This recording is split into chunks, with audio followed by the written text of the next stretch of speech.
Man থেকে প্রোডাক্টটা রয়ে এলেছি, এই হইল প্রোডাক্ট।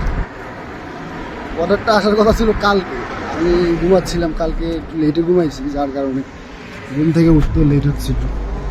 তো হঠাৎ করে অনেক কল দিছে, কল দিয়ে বলতেছে যে ভাই আপনার একটা অর্ডার আছে বাংলাদেশি। আরও আমি বাংলাদেশি বয়স শুনে ভাবতেছি এটা বাংলাদেশি, আমি তো নুনের থেকে অর্ডার দিলে আসে মাছি।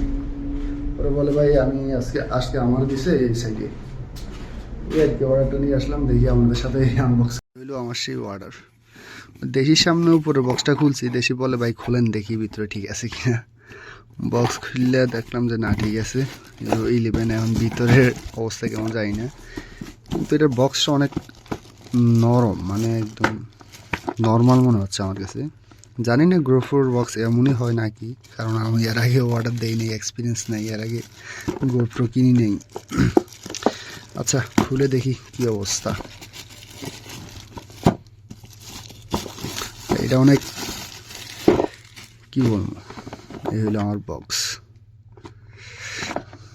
অনেক ইচ্ছা ছিল একটা, বলতে পারেন একটা ছোটোখাটো একটা স্বপ্ন ছিল, একটা গ্রোফ্রো, একটা ল্যাপটপটাও আছে, কিন্তু ওইটা দেখানো হয় নাই আপনাদেরকে। ল্যাপটপ হচ্ছে হুয়াইয়ের একটা ল্যাপটপ আছে, ল্যাপটপ নিছি, ও বেশি দিন হয় নাই, কিছুদিন হয়েছে ল্যাপটপটা নিছি। আচ্ছা আমি এটা খুলে তারপর আপনাদের দেখাচ্ছি, ঠিক আছে।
ক্যামেরা তো নিয়ে আসলাম, কিন্তু ক্যামেরা নেওয়ার থেকে বেশি আতঙ্ক ছিলাম যখন ক্যামেরাটা ডেলিভারি ম্যান থেকে নিতেছিলাম। তার কারণ হলো এর আগে একবার একটা ফোন অর্ডার করছিলাম নুন থেকে আমার একটা ফ্রেন্ডের জন্য। ফোনটার নাম ছিল নাথিং ফোন 1, ঠিক আছে। ওই নাথিং ফোন 1 অর্ডার করছি, কিন্তু নাথিংয়েরই ফোন দিয়েছিল, কিন্তু আরেকটা ফোন দিয়ে দিচ্ছে,